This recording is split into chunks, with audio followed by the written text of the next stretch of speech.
Hello aspirants. तो NEET 2025 में अब 5 महीने बचे हुए हैं, इधर 1 महीना और उधर 4 महीने, 5 महीने से कम ही बचे हुए हैं। ठीक है। तो आई होप कि तुम लोग अब मॉक टेस्ट सीरियसली दे रहे होगे। तो माइनर तो तुम लोग दे ही रहे थे, अब मेजर की भी बारी आ गई है। तो ये याद रखना कि जब मेजर में लोग शिफ्ट होते हैं माइनर से, तो मार्क्स थोड़े से डिक्रीज हो जाते हैं। लेकिन 1-2 टेस्ट के बाद, 3 टेस्ट के बाद अगर सीरियसली करते रहो तो तुम्हारे मार्क्स माइनर से भी ज्यादा आने लगते हैं। तो अगर तुम्हारे मार्क्स अभी डिक्रीज हुए होंगे तो टेंशन मत लेना, तुम लोग अपनी कंसिस्टेंसी बनाए रखना, ठीक है, क्योंकि मेजर में मार्क्स ड्रॉप हो जाते हैं। तो आज की इस वीडियो में हम लोग कुछ ऐसा ही डिस्कशन करने वाले हैं कि जब मेजर टेस्ट्स होते हैं तो उसमें सिलेबस बहुत वाइड होता है। तो तुम लोग बायो को तो कवर कर ले जाते हो, इसी तरह केमिस्ट्री भी हो जाती है।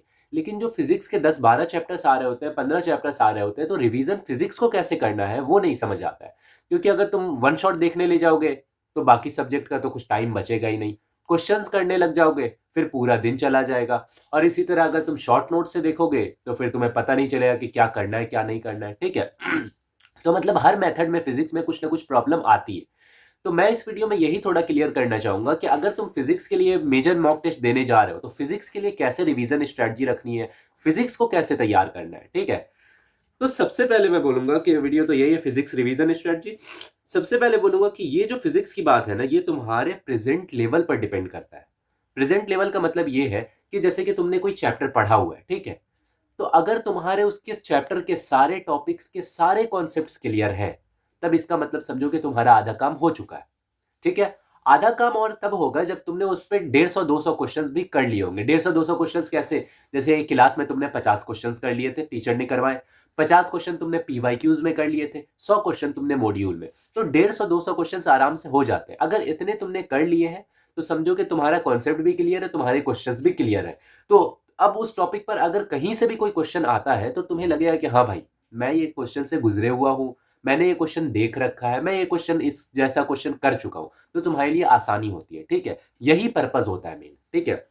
तो मैं बोलूंगा अगर तुम्हारा प्रेजेंट लेवल ऐसा है कि तुम्हारे कॉन्सेप्ट भी क्लियर है, क्वेश्चन भी क्लियर है, तब तो तुम रिवीजन में थोड़ा सा इजी लेवल पे जा सकते हो। वरना तुम्हें अच्छे लेवल पे जाना होगा। अभी एक्सप्लेन करता हूं मैं कैसे, ठीक है। देखो, रिवीजन के 3 तरीके हो सकते हैं। फिजिक्स में रिवीजन के 3 तरीके हो सकते हैं। सबसे पहला होता है क्लास क्वेश्चंस, कि तुम क्लास क्वेश्चंस करो। जैसे कि क्लास में तुम्हारे टीचर्स करवाते होंगे ना 30, 40, 50 क्वेश्चन।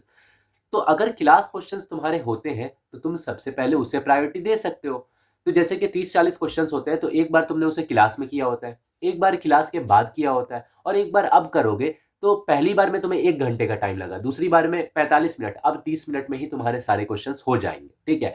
वो सारे के सारे टॉपिक्स पे क्वेश्चन होते हैं। वो जो क्वेश्चंस है वो सारे टॉपिक्स पर है, सारे टॉपिक्स इंक्लूडेड है, सब कुछ इंक्लूडेड है। तो अगर तुम एक बार पूरे क्वेश्चंस कर जाओगे, इसका मतलब कि तुम्हारा पूरा चैप्टर रिवाइज हो गया, ठीक है। और स्पेशली एमआर स्टार क्वेश्चंस, मतलब मैं ये कह रहा हूं कि जो लोग यकीन का बैच लिए हुए हैं या पीडब्ल्यू का बैच एमआर सर से पढ़ रहे हैं जो भी, तो उन्हें चाहिए कि वो एमआर सर के क्लास के ही क्वेश्चंस कर ले, पीवाईक्यूज छोड़ दे, मॉड्यूल छोड़ दे। वो अगर ब्लाइंडली अच्छे से फॉलो कर लेते हैं एमआर सर के क्लास में कराए हुए क्वेश्चंस, तो उन्हें कहीं और क्वेश्चंस की जरूरत नहीं पड़ेगी। मैं ये बहुत लोगों से देख लिया हूं, बहुत से बात की मैंने। सबका यही कहना है कि अगर एमआर सर की क्लास से पढ़ रहे हो, उनके क्वेश्चंस कर रहे हो, वो जो क्लास में करवा रहे हैं, तो तुम्हें बाकी कहीं और की जरूरत पड़ेगी नहीं, ठीक है। तो पहला लेवल क्या था कि अगर तुम्हारा कॉन्सेप्ट क्लियर है, बस क्वेश्चंस में कुछ खराबी है, तो तुम्हें क्या चाहिए कि क्लास क्वेश्चंस कर लो, तो तुम्हारा इजीली हो जाएगा। दूसरा तरीका है पीवाईक्यूज का। ये भी वही, जैसे क्लास क्वेश्चंस का मेथड होता है ना, वैसे ही पीवाईक्यूज का भी है। पीवाईक्यूज का लेवल भी थोड़ा ठीक ठाक रहता है, जल्दी जल्दी क्वेश्चन सॉल्व हो जाएंगे तुमसे। पीवाईक्यूज सारे टॉपिक्स पे होते हैं। देखो, मैं वो नहीं हूं कि 7 साल के क्वेश्चंस कर लो, 10 साल नहीं, 5 साल के क्वेश्चन नहीं, वो नहीं। 37 ईयर्स के पीवाईक्यूज करो। पीवाईक्यूज बहुत इंपॉर्टेंट है। फिजिक्स के मामले में तो पीवाईक्यूज बहुत इंपॉर्टेंट है। चलो, बायो में अगर तुम 2020 से कर लेते हो तो चलेगा, क्योंकि सिलेबस अपडेट हो जा रहा है। केमिस्ट्री में भी चलो चलेगा, लेकिन फिजिक्स में, केमिस्ट्री में भी पूरा नहीं चलेगा, बट फिजिक्स की अगर बात करोगे तो फिजिक्स में 37 ईयर्स से सिलेबस ऑलमोस्ट सेम है। तो तुम्हें अच्छे से 37 ईयर्स करने पड़ेंगे, ठीक है। अगर वो सारे कर लेते हो, समझो कि तुम्हारा काम आराम से हो जाएगा, ठीक है। तो ये जो दोनों मेथड्स मैंने बताया ना, ये वाला और ये वाला, ये दोनों मेथड्स उनके लिए था जिनका कॉन्सेप्ट क्लियर है, लेकिन क्वेश्चन में थोड़ी सी खराबी है कि भाई मैंने क्वेश्चन नहीं कर रखा है या थोड़ा सा कहीं दिक्कत आ जाएगी। तो उनके लिए चाहिए कि वो या तो क्लास क्वेश्चन कर ले या पीवाईक्यूज कर ले, जो भी उन्हें आराम से हो जाए। लेकिन याद रखना कि अगर क्लास क्वेश्चन कर रहे हो तो वो सारे टॉपिक्स इंक्लूडेड होने चाहिए। अगर तुम्हारे टीचर सारे टॉपिक्स पे क्वेश्चन नहीं करवा रहे तो क्लास क्वेश्चन मत करना, पीवाईक्यूज कर लेना, ठीक है।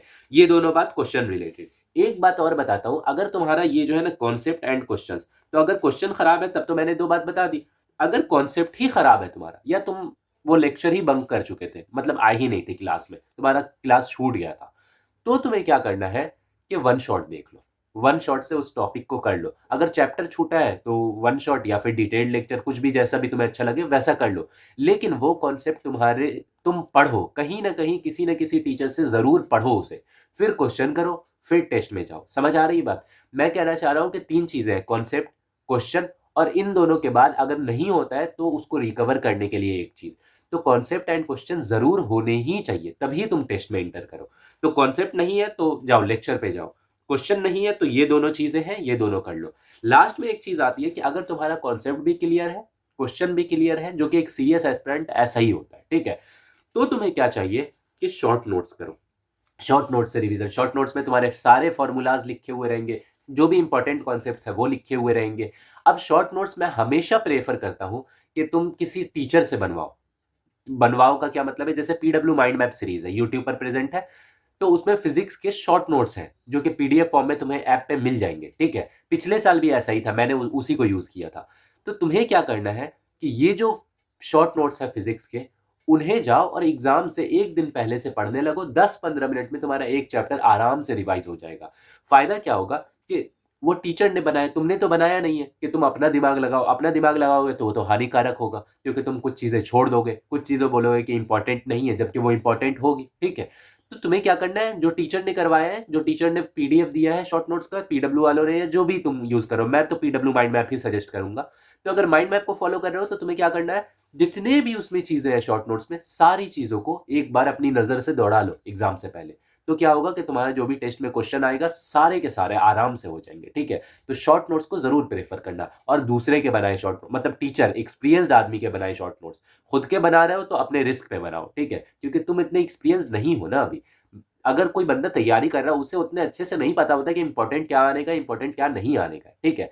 वो चीजें एक्सपीरियंस्ड को पता है, और एक्सपीरियंस हमारे लिए तो टीचर ही है, ठीक है, यूट्यूबर तो है नहीं। तो इस वजह से तुम्हें क्या करना है, सबसे पहले शॉर्ट नोट्स से ही एक्सेस करना है।